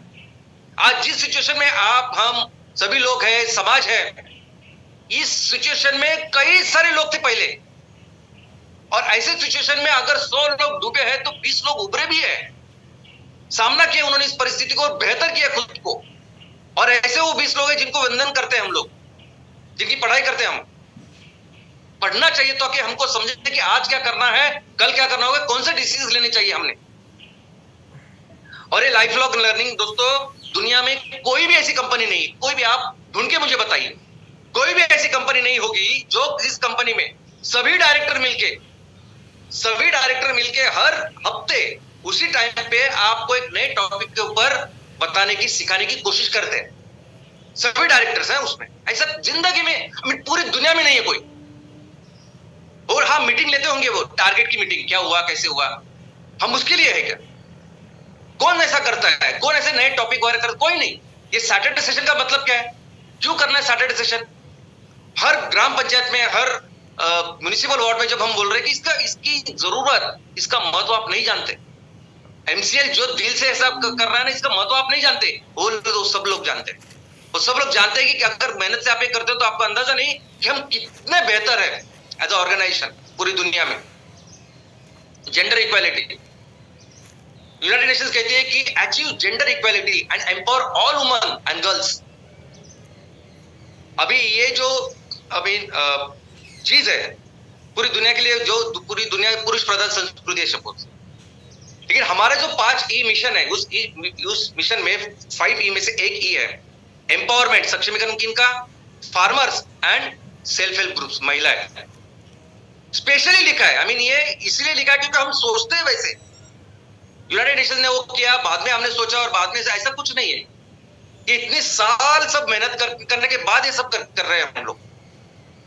और पूरी दुनिया जो पुरुष प्रधान संस्कृति है उसके लिए शायद यूनाइटेड नेशंस कह रही है कि महिलाओं का सम्मान करो, उनको आप बराबर का स्थान दो जो पुरुष प्रधान है। लेकिन भारत की संस्कृति ऐसी नहीं है। भारत की संस्कृति तो ऐसी है कि जो हमेशा, अगर आप देखोगे पिछले इतिहास में, तो भारत की संस्कृति हमेशा स्त्री प्रधान रही है। आज भी कई सारे आदिवासी जो कम्युनिटीज है, साउथ इंडिया में कम्युनिटीज है, उसमें सबसे मेन इंपॉर्टेंट पर्सन कौन होता है? तो महिला होती है, वो डिसीजन लेती है सब कुछ। महाभारत में जो कर्ण का नाम था राधेय, अर्जुन का नाम था कौंतेय। अभी राधा और कौंतेय ये क्या है? तो उनकी माँ का नाम है, राधा का लड़का। और जैसे आज पिताजी के नाम से पहचानते बहुत सारी जगह पे, ऐसा नहीं था। ये हमारी संस्कृति है। 9 दिन जो हम पूजा करते हैं, भले ही उसके पीछे कई सारी कहानियां हो, लेकिन वो 9 दिन जो हम पूजा करते हैं वो स्त्री तत्व की करती है, महिलाओं की करते हैं, उनकी पावर की करते हैं। और कई सारे ऐसी प्रॉब्लम, कई सारी ऐसी चीज है ना, जो हमारी सोच क्या है कि आज समाज में जितने भी प्रॉब्लम्स है ना, तो कई सारे ऐसे प्रॉब्लम्स है जो सॉल्व होंगे सिर्फ और सिर्फ जब महिलाएं हमारा साथ देंगी। इनफैक्ट बहुत सारे ऐसे प्रॉब्लम तो सिर्फ महिलाएं उसको अचीव करेंगी, हम नहीं कर सकते कुछ। मैं आपको एग्जांपल दे सकता हूँ। हमारे देश में जो पोलियो का निर्मूलन हुआ, हमारे जो देश में जो राष्ट्रीय साक्षरता मिशन हुआ, सबसे ज्यादा किसकी वजह से हुआ होगा? तो सिर्फ और सिर्फ महिलाओं की वजह से हुआ। उन्होंने कंट्रीब्यूशन किया, इसकी वजह से देश ये सब कर पाया। और आने वाले दिनों में भी कई सारे प्रॉब्लम्स को अगर हमें एलिमिनेट करना है तो उसका कारण सिर्फ और सिर्फ होगी महिलाएं। 6वां उनका गोल है clean water and sanitation, ensure availability and sustainable management of water and sanitation for all. स्वच्छ पानी होना चाहिए, स्वच्छता होनी चाहिए, और पानी की अरेंजमेंट होना चाहिए। हमारे जो CSR जो भी हम लोग बात करते हैं, तो हमारी एक तो बात है कि हम हमेशा कहते हैं कि गांव में, शहर सब, वो हमेशा मैं आपको एग्जांपल देता हूँ कि भगवान, ये प्रकृति दिन में 8 घंटा हमें पानी दे रही है, तो हम कर सकते हैं आराम से। जब इकट्ठा आएंगे, MPO वगैरह करना, अनेक सारे लोगों को इकट्ठा लेना, इसके पीछे ये सब कारण है। और क्लीन वाटर कैसे रहेगा? जब जीरो वेस्ट तहसील करेंगे तब तो अपने आप ये क्लीन वाटर, ये सभी जो तालाब है, नदियां है, समुद्र है, ये स्वच्छ रहेंगे। 7वां इनका लक्ष्य है कि affordable and clean energy. United Nations कहते हैं कि ensure access to affordable, reliable, sustainable and modern energy for all. अब ये तो हमारा कोर है, ये हमारा कोर बिजनेस है। नंबर 1 बिजनेस अगर कोई है तो एनर्जी ही है ना। In fact MCL is the only organisation in the world जो कहते हैं कि हम एवरी एप्लीकेशन, यानी ट्रांसपोर्टेशन हो, आप बिजली तैयार करनी हो, घरेलू हो, इंडस्ट्रियल हो, हर जगह हम बिजली तैयार कर सकते हो जो बायोमास से आ सकती है, बायोफ्यूल से आ सकती है। कैसे करेंगे? अभी तक किसी ने किया नहीं ऐसे लेवल पे। आज हमारे पास सब कुछ है कि हम 30%, देश की बात करते हैं तो भारत देश 30% बिजली तैयार, ईंधन और ऊर्जा तैयार करेगा, क्लीन एनर्जी तैयार करेगा। लेकिन अगर दुनिया को 100% चाहिए, पूरी अगर सेल्फ सस्टेनेबल करना है दुनिया को, सस्टेनेबल क्लीन एनर्जी पर लेके जाना है, तो हम हमारे जैसे जो जहां भौगोलिक परिस्थिति है वहां जाके बिजनेस करेंगे। हमारे बाजू में जो भारतवर्ष में है ना, हमेशा पाकिस्तान लेके श्रीलंका, बांग्लादेश, अफगानिस्तान, ये कई सारे ऐसे इलाके हैं वहां भी जाके बिजनेस कर सकते हैं। बाकी के अफ्रीकन एशियन देशों में जाके बिजनेस कर सकते हैं और मिलके दुनिया की जो जरूरत है उसको पूरा कर सकते हैं। अब अगर ऐसा रोड में अगर हम लोग रखते हैं, सामने सब करते हैं, तो क्यों ना ये सभी लोग हमारे साथ आके ये काम करेंगे? तो ये सोल्यूशन नहीं है आज किसी के पास, और ना ही सिर्फ पेपरों पे नहीं कर रहे हम लोग इसको। 8वां लक्ष्य यूनाइटेड नेशंस का decent work and economic growth. United Nations कहते हैं कि promote sustained, inclusive and sustainable economic growth, full and productive employment and decent work for all. सबको एक अच्छा रिस्पेक्टेबल ऐसा जॉब मिलना चाहिए, एम्प्लॉयमेंट मिलनी चाहिए, रोजगार मिलना चाहिए, ऐसा उनका लक्ष्य है।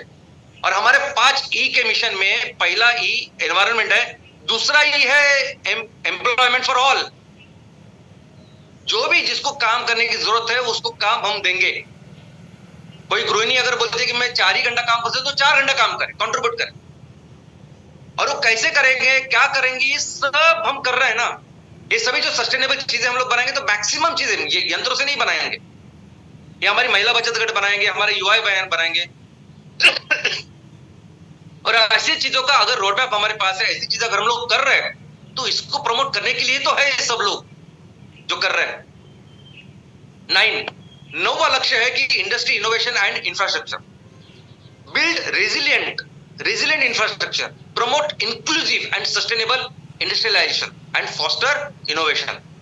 अभी इसमें इंस्टीट्यूशन का या गवर्नमेंट का काम हो सकता है कि इंफ्रास्ट्रक्चर तैयार करें, लेकिन वो क्या कहते हैं कि हर जगह आप इस इंडस्ट्रियलाइजेशन को प्रमोट करो जो सस्टेनेबल हो। कौन सी ऐसी दूसरी कंपनी है जो कहती है कि हर तहसील में जाओ, ढूंढो, जगह वगैरह देखो, कितनी झंझट होती है? कौन एक झंझट में पड़ता है मुझे बताइए। जो इंडस्ट्रियल एरियाज होते हैं, MIDC, GIDC, KIDC, वहां जाके हम लोग आराम से करो, सब कुछ मिलता है, सिर्फ भाड़ा देना पड़ता है। कौन इससे झंझट में पड़ता है मुझे बताइए? क्यों कर रही है MCL? और ऊपर से इतना सब ये करके सहन करके ऐसा बोल सकते हैं, क्योंकि इसके पीछे एक सोच है ना। अगर हम लोग ऐसा नहीं करेंगे तो कैसे उद्योजक तैयार होंगे? जब भी कोई प्रोजेक्ट करते हैं ना, तो प्रोजेक्ट लोगों का लगता है कि आपने पूरा सब कुछ देना चाहिए हमें, पहले पॉइंट से लेकर आखिरी पॉइंट तक 100 पॉइंट, 150 पॉइंट सब ऐसे लिख के देने चाहिए, कैसा ऐसा ऐसा होगा सब। हम लोग बोलते नहीं देंगे आपको, जाओ करो, सीखो, देखो क्या चीज है, कैसे किया जाता है। सिंपल सॉल्यूशंस है। कोई रॉकेट बनाने के लिए नहीं बोल रहे ना आपको बोल रहे हैं कि अगर एग्रीकल्चर में, खेती में कुछ है, लोगों को कुछ बनाना है तो करो ना, देखो ना, सीखो ना। बैकग्राउंड कुछ नहीं लगते, सिर्फ वो फोकस करके करो उसके ऊपर। अभी बायोफ्यूल का ठीक है, अभी एमकोल के प्रोजेक्ट सभी जगह सेम लगेंगे, MCS के प्रोजेक्ट सेम लगेंगे, लेकिन कल हर तहसील अलग अलग है, हर तहसील में लोगों की जरूरतें अलग अलग है। वहां आपको अलग अलग चीजों का निर्माण करना होगा, प्रोडक्ट्स का निर्माण करना होगा, तो वहां कैसे देंगे आपको वो सब कुछ लिख के? आपको ही करना पड़ेगा ना वो, इसलिए तो तैयार कर रहे हैं हम लोग। 10वां उसका लक्ष्य है कि रिड्यूस इन इक्वालिटी। ये जो विषमता है ना वो बंद होनी चाहिए, ऐसा उनका एक लक्ष्य है। अब ये कहते हैं reduce in equality with in and among countries. दोस्तों, हर तरह की जो विषमता है ना उसकी शुरुआत होती है आर्थिक विषमता से। हमारे देश में जो आर्थिक विषमता है वो सबको पता है कि 1% लोगों के पास 1/3 इनकम है देश का, 1% लोगों के पास। ऊपर के 10% लोगों के पास 2/3 इनकम है, और 90% लोगों के पास 1/3 इनकम है। उसमें से जो आखिरी जो 50% है डाउन, उनके पास तो 6% भी इनकम नहीं। और ऐसे लेवल पे जब हम अपने तहसीलों में, हर ग्राम पंचायत में प्रोजेक्ट्स का निर्माण करके, बिजनेस का निर्माण करके लोगों को देना चाहते हैं, तो ये बहुत ही अलग है। एक्चुअली ये काम कर रहे हैं हम लोग। इसको कैसे करना, ये तो उन्होंने दुनिया के लिए लक्ष्य रखा है, और उसके लिए पैसे बाकी सब चीजों का इंतजाम किया, लेकिन करना क्या है वो हम कर रहे हैं। आने वाले दिनों में ये सब साथ में रहेंगे और ये काम करेंगे हम लोग। 11वां लक्ष्य है सस्टेनेबल सिटीज एंड कम्युनिटीज। अब ये सिर्फ शहरों के लिए उन्होंने लक्ष्य रखा है प्रॉपरली, कि make cities and human settlements inclusive, safe, resilient and sustainable. फिर से सस्टेनेबल, ये एग्जैक्टली हमारा फोकस है, हमारा काम है संकल्पना है एमयूपी के पीछे। एमसीएल अर्बन प्रोजेक्ट जो है, एमसीएल अर्बन एंटरप्रेन्योर जो है, इनकी वही तो सोच है, इसके लिए तो बना है वो। आज अगर हमारे देश में कोई भी नगरपालिका, कोई भी शहरी क्षेत्र लीजिए आप, नागरिक क्षेत्र, छोटे से छोटे जो क वर्ग नगर पालिका होती है ना, उससे लेके मेट्रो तक, ये सभी शहरों में होता है म्युनिसिपल वार्ड। और इस म्युनिसिपल वार्ड के बेसिस पे हमने उस प्रोजेक्ट का निर्माण किया है जिसका नाम है MCL urban project, MCL urban entrepreneur. वो ख्याल रखेगा कि मेरा म्युनिसिपल वार्ड सस्टेनेबल बने, ये सब चीजें मैं करूं। और क्या करना है, वही 5V। तो इसका अगर डिटेल प्लानिंग हम लोग इस 1 लाख, अगर 1 लाख म्युनिसिपल वार्ड है हमारे, 1.5 लाख है जो कुछ है, और उसकी डिटेलिंग हम करें, और जो डिटेलिंग आप कर सकते हैं, महज सिर्फ आप 4 से लेकर 6 सैटरडे सेशन कीजिए। आप ये 1 महीने सिर्फ लोगों को जाके मिलिए, आप पूरा रोड मैप बनाएंगे, एक्शन प्लान बनाएंगे कि क्या करना है मेरे म्युनिसिपल वार्ड में, ये प्रॉब्लम्स है, और 5 को लेके। और ये करके जब हम जाएंगे, हम बैठेंगे उनके साथ, तो ये लोग, उसके लिए ही यूनाइटेड नेशंस की तैयारी हुई है, वो उसकी वजह से तैयार है सब कुछ करने के लिए। 12 रिस्पॉन्सिबल कंजम्पशन एंड प्रोडक्शन, अब ये भी बहुत जरूरी है दोस्तों। यूनाइटेड नेशन कहते हैं कि ensure sustainable consumption and production patterns. लोगों को ना, लोगों की सोच ही अलग होती है, लोग समाज के बारे में बिल्कुल कभी नहीं सोचते, खुद के बारे में सिर्फ सोचते हैं। यानी मेरा घर है या मेरी बिल्डिंग है, जहां मुझे पानी आता है ना, बहुत सारा पानी, तो मुझे कभी पानी का प्रॉब्लम ही नहीं आता, तो मैं चाहिए जितना पानी का इस्तेमाल करूं, वेस्ट करूं, नहाने के लिए इधर उधर, क्या फर्क पड़ता है मुझे। हमें यह समझना चाहिए ना कि इस पानी के ऊपर सबका हक होता है, तो हमें जितना जरूरत है उतना ही इस्तेमाल करना चाहिए। हर जगह मुझे सिर्फ टिश्यू पेपर लगता है, और टिश्यू पेपर 35% जो पेड़ कट्टे हो टिश्यू पेपर के लिए, जो सॉफ्ट होते हैं ना tissue paper, soft tissue paper सिर्फ आते हैं फ्रेश लकड़ी से, और दुनिया में लोगों को सिर्फ सॉफ्ट टिश्यू चाहिए। इसलिए 35% जो लकड़ी आज की तारीख में कट रही है, वो सॉफ्ट टिश्यू के लिए कट रही है। क्यों चाहिए? मैं सिर्फ बॉटल के पानी से पानी पीता हूं, क्या हम लोग तो 1 लीटर का नहीं, 200 ml के बहुत सारी बॉटल्स लेते हैं, क्या कितना कचरा तैयार करते हैं सब। ये जो है ना, ये चीजें बदलेगी, ये सोच बदलेगी जब सैटरडे सेशन होंगे, जब डिस्कस करेंगे, आप उनको रियलाइज करा के देंगे कि क्या चीजें हैं। 13 क्लाइमेट एक्शन। दोस्तों क्लाइमेट एक्शन यानी ऐसा बोलिए कि ये वो चीज है ना जिसकी वजह से एमसीएल का जन्म हुआ। इस एमसीएल में जो 23 साल पहले हमने शुरुआत की, ये तो कारण था। पहले 10 साल हमने करके दिखा ना, पहले 10 साल हमने एनजीओ जैसे काम किया। बाकी की पूरी दुनिया में जो लोग करते हैं ना क्लाइमेट के एक्शन के लिए काम, आज भी कॉप में जितने भी संगठन है वो सभी एनजीओ का काम कर रहे हैं, तो सभी एनजीओ है मैक्सिमम का ऑल हमने करके देखा। और बाद में पता चला कि एनजीओ नहीं, बिजनेस करना पड़ेगा ये अच्छी चीजों का। तो इस क्लाइमेट एक्शन के लिए जो सबसे इंपॉर्टेंट जरूरी है, पूरी तरह से ब्लूप्रिंट लेके आज एमसीएल रेडी है। ये बहुत इंपॉर्टेंट पॉइंट है। इसमें 14वां लक्ष्य है उनका कि लाइफ बिलो वाटर, यानी पानी के भीतर जो जीव है उनका ख्याल रखना चाहिए हम। दोस्तों पूरी दुनिया, पूरे ब्रह्मांड में सिर्फ पृथ्वी के ऊपर ये दुनिया है, जीव है, इसका कारण है पानी। पानी जिसका हम इस्तेमाल कर सकते हैं, बाकी किसी ग्रह पर नहीं है ये, और किसी ग्रह पर दुनिया है ऐसा अभी तक कुछ सबूत नहीं मिले हैं। और हमारी इस दुनिया, इस पृथ्वी के ऊपर 71% पानी है, उस 29% सिर्फ जमीन है। जितने जीव जमीन पे है उससे कई ज्यादा पानी में है। साइंटिस्ट बोलते हैं कि जो अलग अलग तरह के जीव है ना, वो 90 लाख है, यानी 90 लाख अलग अलग स्पेसीज, उसमें से एक ह्यूमन स्पेसीज है 90 लाख। लेकिन हमको कितना पता है? सिर्फ 20%। 80% जीव तो हमको पता ही नहीं है, ऐसे साइंटिस्ट कहते हैं, वो सब इधर है। लेकिन आज की तारीख में पूरी दुनिया के लिए ये समुंदर, ये पानी एक कचरा कुंडी बन गया है, डस्टबिन। हर तरह का कचरा हर कोई आज की तारीख में अगर डालता है तो समुद्र में डालता है डायरेक्टली। न्यूक्लियर कचरा, न्यूक्लियर वेस्ट, बाकी नॉर्मल वेस्ट तो हम लोग अभी डिस्कस करेंगे, लेकिन न्यूक्लियर वेस्ट जो आप ऐसे डालते हैं जो 1 सेकंड में कई सारी जीवों को मार डालता है, हमको कुछ लगता ही नहीं। बाकी अगर, और हमारे देश में भी अगर आप देखोगे ना, तो इतना बड़ा कोस्ट लाइन है, वो वहां के जो गांव है, शहर है, सब लोग अपना कचरा उसमें, सब मेट्रो महानगर पालिका हो कोई, सब अपने ऐसे डालते हैं। हमने टेक्नोलॉजी बेहतर की। क्या टेक्नोलॉजी बेहतर की? कि पहले जो कचरा समुद्र के किनारे होता था वो बहुत बड़े बड़े पाइप तैयार किए और वो अभी अंदर तक हम लोग कचरा डालते हैं। यानी हमको जो रह रहे हैं हम लोग किनारे, हमको कुछ नहीं लगता, लेकिन अंदर कितना नुकसान हम लोग कर रहे हैं। और इसके लिए अगर एमसीएल काम कर रही है, इसके लिए अगर एमसीएल के पास पूरी तरह से स्ट्रैटेजी प्लान है, लोग हैं जो काम कर रहे हैं, तो दोस्तों यही चाहिए दुनिया को। तो दुनिया पूरी तरह से तैयार है एमसीएल के लिए। आज लाइफ ऑन लैंड ये भी जरूरी है। ये 15वां लक्ष्य है, ये जो बोलती है यूनाइटेड नेशंस की, जमीन के ऊपर जो जीव है उसका भी ख्याल रखना चाहिए। Protect, restore and promote sustainable use of terrestrial ecosystems, sustainably manage forest, combat desertification and halt and reverse land degradation and halt biodiversity loss। इस जमीन के ऊपर दुनिया है दोस्तों, और इतने जीव है ना, एक बड़ा पेड़ होता है ना, बहुत बड़ा पेड़, वो कई सारे जीवों का इकोसिस्टम होता है, कई सारी जीवों की दुनिया होती है। वो छोटी चींटी से लेके गिलहरी तक कई सारे पक्षी, इनके लिए वो बड़ा वृक्ष, बड़ा पेड़ उनकी दुनिया होती है। एक पेड़,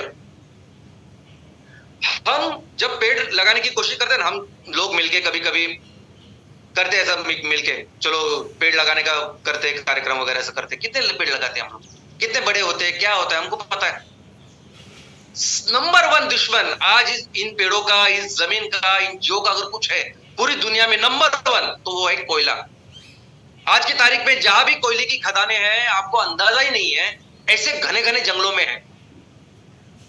ऐसे घने जंगल में हम इतना नुकसान, एक खदान आपको अंदाजा नहीं, डायरेक्टली इनडायरेक्टली कितने जीवों को नष्ट कर रही है, कितनी खराबी, कितनी तबाही कर रही है। और ये सबको पता है, यूनाइटेड नेशन सबको पता है कि कोयला कितना खतरनाक है, इसलिए कोयले के अगेंस्ट है सब लोग। और ये एक हमारी ऑर्गेनाइजेशन है जो आने वाले दिनों में दुनिया के लिए 25 से 30% कोयला बना सकती है। तो सोचिए, सब लोग खड़े रहेंगे हमारे साथ इस काम के लिए। 16वां लक्ष्य, peace, justice and strong institutions, promote peaceful and inclusive societies for sustainable development, provide access to justice for all and build effective, accountable and inclusive institution at all levels। वो कहते कि ऐसी संस्थाएं होनी चाहिए ना जो सोसाइटी का ख्याल रखे, लोगों का ख्याल रखे, उनको एक अच्छा न्याय दे, उनको सस्टेनेबल वे में लेके जाए, सब कुछ कैसा उन्होंने लिखा है, ये उनका लक्ष्य है। लेकिन कैसे करे, उनके दिमाग में तो है सिर्फ गवर्नमेंट। दोस्तों हमारे एमसीएल में एमवीपी, एमयूपी, एमएसएस, ये है हमारे सोसाइटीज, ये है वो इंस्टीट्यूशन स्ट्रॉन्ग, जो इंस्टीट्यूशन, जो एमवीपी हमारे गांव का ख्याल रखा। तो आप सिर्फ सैटरडे सेशन करो ना, 2, 3, 6 महीना करो, हर हफ्ते करो, जैसा मैं करता हूं। आप म्युनिसिपल वार्ड में अपना सिर्फ सैटरडे सेशन करो, हर हफ्ते करो। 6 महीने के बाद किसी की हिम्मत नहीं होगी अपने किसी महिला के ऊपर आंख नजर दे, कुछ गंदा काम करने की। कोई भी गलत काम नहीं कर सकता अगर आप सबको एक हफ्ते में एक बार करो ना। सिर्फ ये जो हम कर रहे हैं ना, एमवीपी, एमयूपी, ये उस संस्थाओं का निर्माण है जो इस सोसाइटीज को सस्टेनेबल बनाएंगे। और 17वां goal, partnership for the good, strengthen the means of implementation and revitalize the global partnership for sustainable development. सब इकट्ठा आनी चाहिए ना सस्टेनेबिलिटी के लिए, ऐसा बोलते हैं। और वो कितना सही है, ये तो हमारा मेन चीज है ना, बेस है। हम तो बोलते हैं कि पहले जाओ और इन लोगों को 10,000 15,000 लोगों को इकट्ठा करो, क्योंकि जो काम करना है भविष्य में उनके लिए सब लोग इकट्ठा चाहिए। ये बिजनेस के लिए नहीं है, कुछ पैसे वैसे नहीं कमा रहे, वो तो नेक्स्ट है, वो सेकेंडरी है। लेकिन हमारी सोच इस गांव से, शहर से। तो दोस्तों ये जो एजेंडा है ना, ये आज पूरी दुनिया का एजेंडा है, ये यूनाइटेड नेशंस का एजेंडा, उनको 2030 तक करना है। आज हम 2023 में हैं, आधा कालखंड हो चुका है, और फिर भी दुनिया को इन्होंने इतनी टेक्निकल, इतनी डिटेलिंग इसमें की है। हर एक लक्ष्य के लिए उनका अलग अलग डिपार्टमेंट है, हर एक लक्ष्य के लिए उनका पूरा सभी तरह के उनके रिसोर्सेज रेडी है, ह्यूमन रिसोर्सेज, फंड, सब कुछ रेडी है, संस्थाएं रेडी है। इतने डिटेलिंग ये प्लान, और हर देश को करना है, इस तरह से काम कर रहे हैं। इनफैक्ट अगर आप देखोगे ना, हर एक लक्ष्य के लिए एक सेमिनार कम होगा, एक वेबिनार कम होगा, इतनी डिटेलिंग है। अगर हम लोग बात कर रहे हैं कि सिर्फ पहले गरीबी निर्मूलन का, तो उसमें एक के अंदर 1.1, 1.2, 1.3, 1.1 का भी ABC, ऐसा सब कुछ डिटेलिंग है। मैन पावर क्या चाहिए, इंडिकेटर्स क्या होंगे, टारगेट्स क्या होंगे, कौन मॉनिटर करेगा, पैसे कहां से आएंगे। और अभी आप देखिए, आप पढ़ाई भी कीजिए, आज जाके पढ़ाई कीजिए आप कि अगर गरीबी हटानी है तो नंबर 1 उन्होंने देखा है कि सेल्फ हेल्प ग्रुप्स है, उनके माध्यम से ही होगा, ये ऐसा लिखा है उन्होंने। 63% वो कंट्रीब्यूट करेंगे और बाकी छोटे छोटे जो बैंक है, इंस्टीट्यूशन, माइक्रो, वो 37%। यही तरीका है। और हम अगर कह रहे हैं कि 5E में सेल्फ हेल्प ग्रुप ही उनको आगे कर रहा है, उनके माध्यम से हम लोग ये काम करेंगे, तो ये वही तो कर रहे हैं हम लोग। और बाकी सब कुछ रेडी है, फाइनेंशियल इंक्लूजन के पूरी तरह से रेडी है। अभी दूसरा लक्ष्य कि फूड सिक्योरिटी कैसे है, तो पूरा फोकस उनका है एग्रीकल्चर के ऊपर, क्या करना चाहिए, कैसे करना है, वो है उनके प्लान्स। अगर हेल्थ के लिए कुछ है तो हेल्थ के लिए भी क्या करना चाहिए उन्होंने करके दिखाया। इनफैक्ट उनके हर एक लक्ष्य के लिए उनके टारगेट्स है, उनके इंडिकेटर्स है, डिटेल में है। यानी बहुत दिन तक हम लोग ये ले सकते सेशंस, इतने हैं। यानी अगर उसका पहला इंडिकेटर अगर 2030 तक अगर इरेडिकेट करनी है पॉवर्टी, तो पहला क्या उनका इंडिकेटर कि हमें ये देखना पड़ेगा कि 2030 तक कितने लोग दारिद्र्य रेखा से ऊपर आए। तो ऐसे बहुत सारी डिटेलिंग है। ग्लोबल ऑर्गेनाइजेशन उनके हर एक लक्ष्य के लिए अलग अलग ऑर्गेनाइजेशन है जो ग्लोबली काम करती है। अभी इसमें देखोगे आप दरिद्र निर्मूलन में, इसमें कितने सारे ऑर्गेनाइजेशन है जो उनके साथ काम करते हैं इंटरनेशनली। अभी नंबर 1 उस पे है ऑक्सफैम। अभी ऑक्सफैम है वही है कि जिन्होंने हमको बताया कि 1% लोगों के पास इतनी वेल्थ है। यानी इतनी डिटेलिंग करती है और ये लोग इतनी तरह से तैयार है। और स्पेसिफिक यानी हर एक विषय के लिए उनका स्पेसिफिक संगठन है। आरोग्य विषय जितने भी उनके लक्ष्य है उसके लिए वर्ल्ड हेल्थ ऑर्गेनाइजेशन। और हमको पता है कि ये अगर मलेरिया निर्मूलन का कार्यक्रम कहीं हो रहा है, पोलियो का हुआ, कई सारी ग्रांट इनसे आई जो भारत देश में हुआ। तो इस तरह से हर एक लक्ष्य के लिए लोग हैं, डिपार्टमेंट है, डिटेलिंग है। लेकिन इससे भी आगे और कुछ है। अभी ये जो हर एक विषय है, हर एक विषय के लिए उनके डिपार्टमेंट है, हर एक विषय के लिए उनकी परिषद होती है और हर देश के रिप्रेजेंटेटिव वहां आते हैं। लेकिन एक ऐसा विषय है जो इस ना 2000 के मिनिमम डेवलपमेंट गोल्स में शामिल है, ना अभी जो चल रहा है उसमें सस्टेनेबल गोल्स में शामिल है। वो ऐसा विषय है जो उनका बहुत पहले यूनाइटेड नेशन ने शुरुआत की है और वो विषय है क्लाइमेट। वो विषय है ये ग्लोबल वार्मिंग। 1992 से शुरुआत है। पहली बार जो परिषद हुई सिर्फ और सिर्फ इस विषय को लेके, उसका नाम था, उसको बुला गया अर्थ समिट, विश्व वसुंधरा परिषद, जिसमें सिर्फ, और आज आप देखोगे ना कि लोग कितने ज्यादा कर रहे हैं ग्लोबल वार्मिंग के। उस टाइम भी वैसे ही इतने ही आक्रामक थे लोग कि बंद करो ये सब कुछ, ये फॉसिल फ्यूल बंद करो। और तब से शुरू हुआ ये कॉप, कॉन्फ्रेंस ऑफ परिषद। यानी वो इतना इंपॉर्टेंट विषय, यानी यूनाइटेड नेशंस में पूरी दुनिया के सामने सबसे महत्वपूर्ण विषय ये है कि उसके बाद 1992 के बाद हर साल सभी देशों के प्रमुख आते हैं ये सब करने के लिए। यानी उनके रिप्रेजेंटेटिव नहीं आते, मिनिस्टर नहीं आते, तो उनके प्रमुख आते हैं ये करने के लिए। और आज फिर वो 28वीं परिषद है और इस परिषद में हमारे भी जो प्रमुख है, हमारे माननीय पंतप्रधान जी वहां गए थे। क्योंकि इतना इंपॉर्टेंट विषय जिसमें चर्चा होती है, जिसमें एक ही फोकस है पूरी दुनिया का और इस परिषद का कि कंप्लीटली एलिमिनेशन इस फॉसिल फ्यूल का बंद होना चाहिए, बंद, कंप्लीट एलिमिनेशन है। और क्लीन एनर्जी ही आनी चाहिए, इसके ऊपर सब लोग काम कर रहे हैं। और सब मैंने जैसे कहा कि पहले 8 दिन में 7 लाख करोड़ उन्होंने रेडी किए कि सिर्फ आप लो और करो कुछ, तो इसके बाद उनको नहीं चाहिए रिटर्न। लेकिन अगर रिटर्न की बात है पैसे, तो बहुत ह्यूज फंड है। लेकिन अभी क्या है, फंडिंग है बहुत सारी, लेकिन करना क्या है, कैसे करेंगे, ये नहीं समझ में आ रहा है ना। ये सोलर, ये जो ईवी का काम चल रही है, नहीं है सस्टेनेबल, ये लोगों को पता चल चुका है अच्छी तरह से। और ऐसे परिस्थिति में दोस्तों आपको अंदाजा ही नहीं है क्या इंपॉर्टेंस है एमसीएल का। कितने जल्दी, कितने फास्ट, अगर मैं कहता हूं कि हम दुनिया की नंबर 1 कंपनी बनने वाले हैं, तो बहुत जल्दी बनने वाले हैं। और मैं आपको बोलता हूं कि इसके लिए जो भी पैसे के लिए अगर आप सोच रहे हो, तो ये तो ऐसा विषय है, ये तो ऐसा बिजनेस है कि जहां अगर आपको पैसे चाहिए ना, तो आपको वो प्रोडक्ट तैयार करके उनको देने की भी जरूरत नहीं है। आप अपने तहसील में, अपने गांव में अगर पिलेट्स तैयार कर रहे हो, कोल तैयार कर रहे हो और वही बेच रहे हो आप और पैसा कमा रहे हैं, बस इसके लिए वो लोग पैसे देते हैं आपको। ऐसे विषय, यानी ये इसको डिटेल में मैं बाद में बताऊंगा, लेकिन इसमें यानी कितना, अगर आप कोयला इस्तेमाल कर रहे हैं नॉर्मल, उसके जगह पे एमकोल अगर आप दे रहे हो तो जितना एमिशन कम कर रहा है ना, वो लोग पैसा देते हैं उसकी वजह से, उसके लिए। इनफैक्ट कई सारी ऐसी कंपनियां हैं जो कंपनियां ने, जैसे अभी कोई स्टील की कंपनी है या कोई वाहन निर्मित में गाड़ी, जैसे टोयोटा है, होंडा है, ये सब गाड़ियां अगर 25 साल से गाड़ियां बना रही है, 50 साल से बना रही है, उन्होंने इतना एमिशन किया है और उनको ऊपर पेनल्टी है यूनाइटेड नेशंस की, आपको कंपलसरी ये एमिशन कम करने वाले जगह पे आपको इन्वेस्ट करना होगा। और अगर एमसीएल नाम की ऐसी संस्था जो इतना कम करे, तो ये लोग है पहले कि आप ये प्रोजेक्ट करो, उनको माल नहीं देना है कुछ, आप सिर्फ प्रोजेक्ट तैयार करो, आप माल बेचो, तैयार करो, हम आपको पैसा देंगे। यही है सीडीएम। इनफैक्ट ज्वाइंट इंप्लीमेंटेशन हो सकता है आने वाले दिनों में कुछ 50 प्रोजेक्ट 100 प्रोजेक्ट हम टोयोटा के साथ करें मिलके, और इस पे सर्टिफिकेशन मिलते हैं प्रॉपर।